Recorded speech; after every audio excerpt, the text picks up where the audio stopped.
ඉතා ඈත අතීතයේ මිනද්වීපය අභිනව හා පිවිතුරුව පැවති සමයෙහි මීදුමෙන් හා ආලෝකයෙන් කිරුළු පැළඳි මනරම් කඳුමුදුනක් අහස දෙසට නැගී සිටියේය.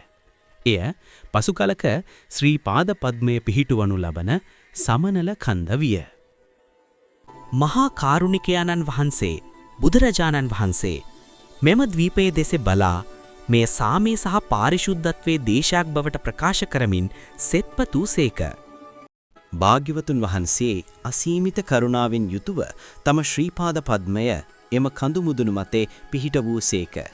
එය ශ්‍රීපාදයේ නමින් හැඳින්වෙන සදාතනික සලකුණක් ඉතිරි කළේය. මතු පැමිණෙන යුගයන් පුරා ශ්‍රද්ධාවෙන් මෙම පූජනීය කන්ද වන්දනා කරන සියලු දෙනාත් මෙම ශුද්ධ වූ කඳුවැටියත් ආරක්ෂා කරන බවට සුමන සමන් දෙවිඳුන් සමන් දෙවියන් ප්‍රතිඥා දුන්නේය. සියවස් ගණනාවක් ගෙවී ගියේය.